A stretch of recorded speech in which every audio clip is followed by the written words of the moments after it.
At 82, I thought I had faced enough in life. Wars, heartbreaks, moving homes, back pain, loneliness. But nothing prepared me for the quiet regret of a decision that seemed so reasonable at the time.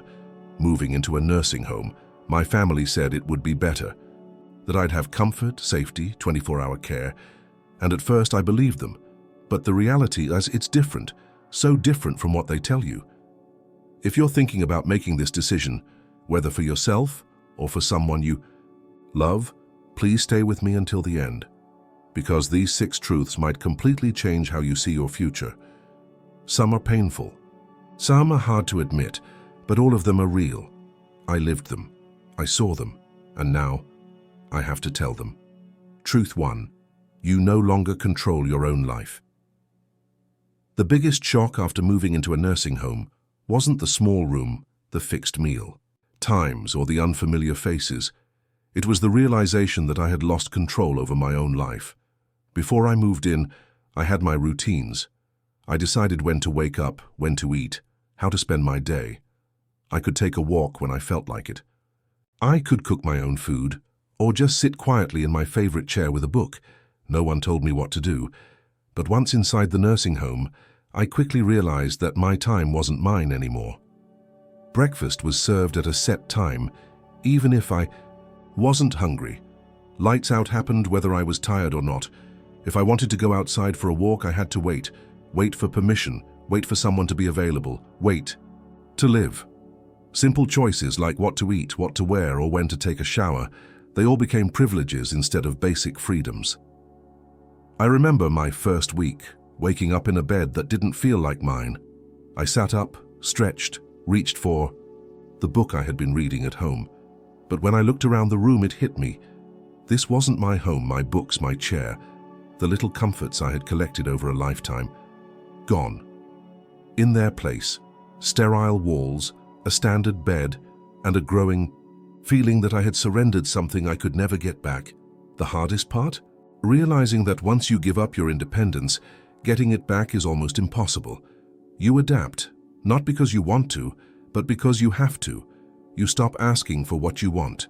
You stop complaining when dinner isn't what you like. You stop resisting the schedule. And in doing so, you start to lose yourself. So if you're considering a nursing home, ask yourself this: are you ready to give up the small freedoms that make life yours? Because once they're gone, you will miss them more than you ever thought possible. Truth 2. The promised visit doesn't always come. When I first moved into the nursing home, my family reassured me they'd visit often, and I believed them. The beginning they did come. My daughter dropped by once a week. My grandchildren came on weekends, full of stories and smiles. For a little while, I still felt connected to my old life. But as the weeks turned into months, the visits became less. My daughter started calling instead of coming. The grandkids got busy, school, work, life. Holidays were the hardest. Everyone promised they'd come, but plans always changed at the last minute, and so I found myself one Christmas Eve sitting alone in the common room, watching the door, watching other residents watch the door, hoping today would be the day someone remembered them. It's not that my family stopped loving me, it's just that when you're not around anymore, it's easy for people to assume you're fine, that you're adjusting, that you don't need much attention anymore. But the truth is, the longer you're in a nursing home, the easier it is for people to forget how much you still need them.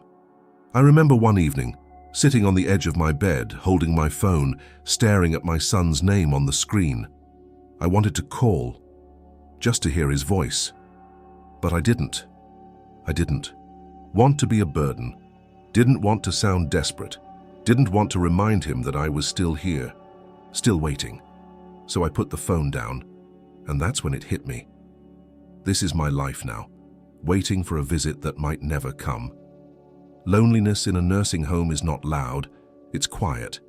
It sneaks in like dust, slowly settling into every part of your day.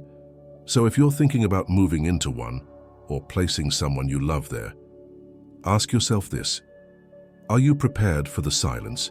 Because no matter how much your family loves you, once you're out of sight, it's easier than you think to become out of mind. Truth 3. When routine disappears, purpose goes with it. When I moved into the nursing home, I thought I was just changing where I lived, but what I didn't realize was that I was also changing why I lived. At home, I had a reason to get out of bed. I had my little routines, making my own coffee, watering the plants, folding the laundry. They weren't grand things, but they were mine. Each small task gave me purpose. Every chore reminded me that I still had something to give, something to care for. In the nursing home, those little rituals vanished. Meals, delivered, cleaning, taken care of. The plants, well, they weren't mine anymore. There was nothing left for me to do but wait, for meals, for medication, for time to pass. At first, I told myself it was a luxury. No more chores. Time to rest. But after a few weeks, the days started to blur, the hours stretched, empty. It was like floating in still water. No movement, no direction, no meaning. I wasn't the only one. There was a man named George, 84 years old. He'd been a carpenter his whole life. At home, he was always fixing something, building birdhouses, repairing shelves. Here, no tools, no projects, no purpose. One afternoon, I saw him sitting in the garden staring at his hands, those same hands that had once built so much, now still resting in his lap. He looked at me and said, "I feel useless."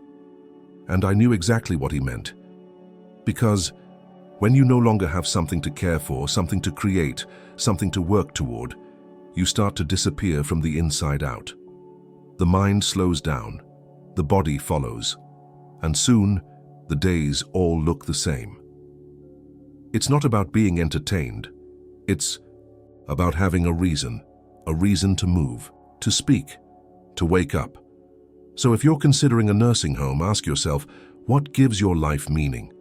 Because once you move in, you'll have to fight, really fight, to hold on to the things that make you feel alive. Truth 4.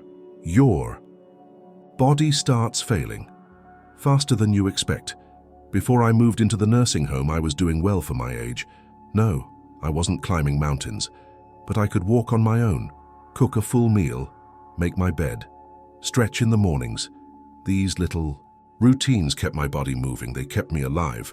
But once I moved in, everything changed. At first I told myself it was nice to take it easy. Meals were brought to me, laundry folded for me. If I needed something, all I had to do was press a button. It felt like a gift.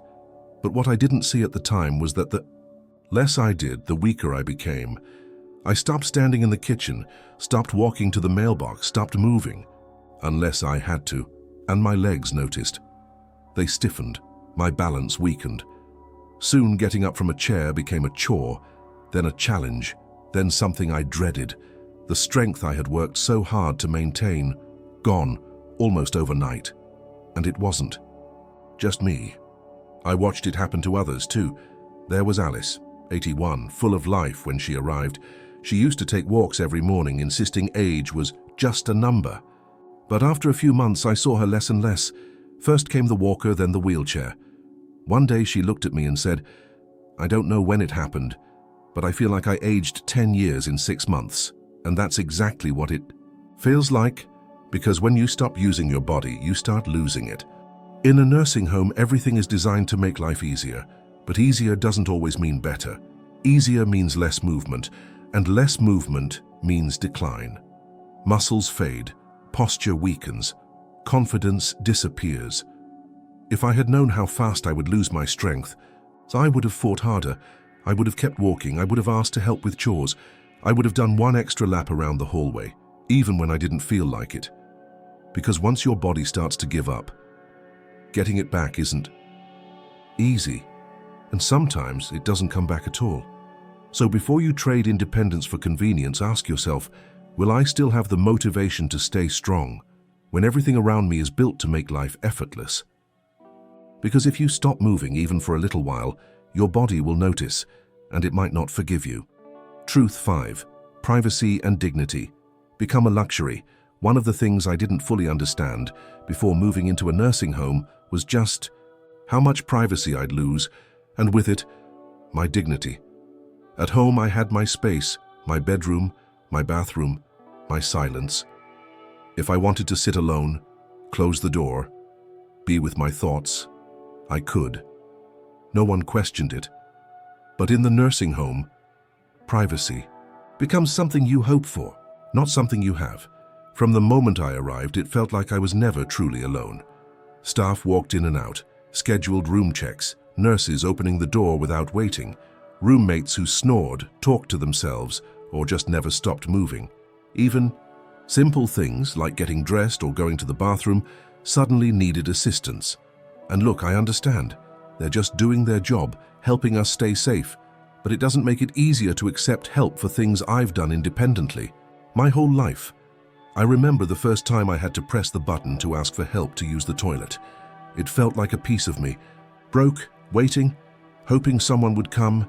Sometimes they do quickly, sometimes they don't. And when they finally do, you're reminded again.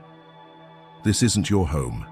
This is a system, and you are a number. And then there are the roommates. Not everyone gets a private room. I was lucky. My roommate was quiet, kind, but I heard stories. Roommates who were aggressive, who left the lights on all night, who yelled in their sleep. Imagine trying to rest, recover, or find peace in a space that doesn't. Feel safe, even meals. You don't always get to choose.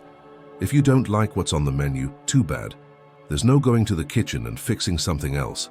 That freedom? Gone. And when someone knocks but doesn't wait for an answer. When you're spoken to like a case instead of a person. When your routines are decided by a schedule you didn't create, it chips away at who you are. Because dignity isn't just about big things, it's about being able to close your door, choose your clothes, control when, how, and with whom you share your body, your space, your time. So if you're thinking about this kind of move, ask yourself honestly, are you ready to lose the privacy you've had your entire life? Because once it's gone, it's not just your routine that changes, it's your sense of self. Truth 6. Leaving is much harder than you think. When I first moved into the nursing home, I told myself it was temporary. Just try it for a while, I thought. If I don't like it, I'll leave. But no one told me how hard it would be to get out. At first it seems simple. If it doesn't feel right, you go back home. But what if home isn't the same anymore? My house sat empty for months, and during that time things changed. My children started making decisions, selling furniture, giving things away. They even talked about renting the place out. And when I finally said, I think I want to come back home, they hesitated. Are you sure you can manage on your own? Wouldn't it be safer to stay where you are? We just want what's best for you. I knew they meant well, but I also knew the longer I stayed in that nursing home, the more I began to doubt myself. Because here's the hard truth, I wasn't as strong anymore. Months of not cooking, not cleaning, not walking long distances. They took their toll.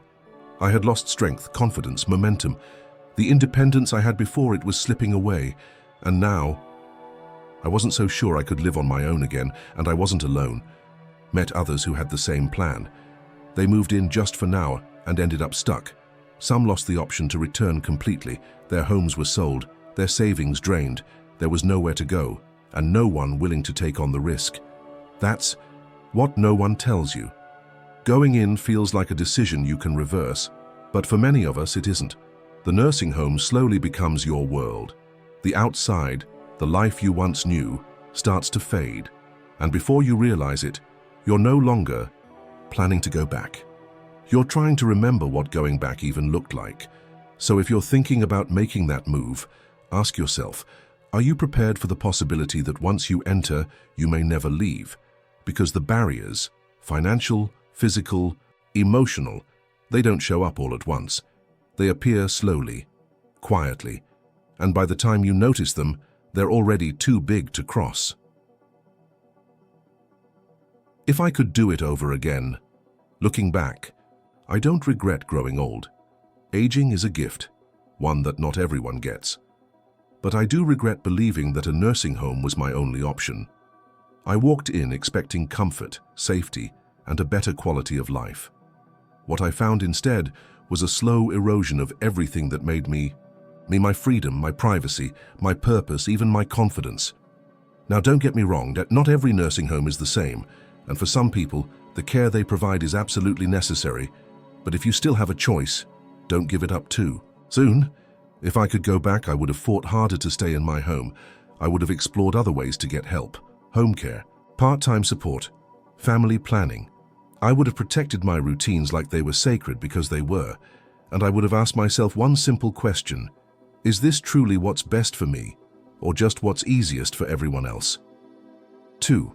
Anyone watching this who's at that crossroads, you are not selfish for wanting to stay independent. You are not weak for fearing that loss. And you are not alone in wondering, is there another way?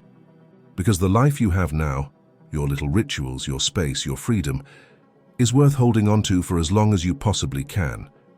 So before you make the move, pause. Ask the hard questions. Explore all your options.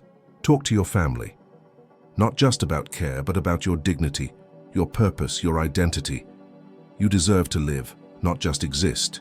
If this message touched you, please share it. Leave a comment below with one thing you learned, or one decision you're reconsidering. And if you haven't already, subscribe and hit the bell, because every week we're bringing real stories, real wisdom, and real support for people like us navigating life after 60. Thank you for listening. Thank you for thinking. And above all, thank you for not giving up on yourself.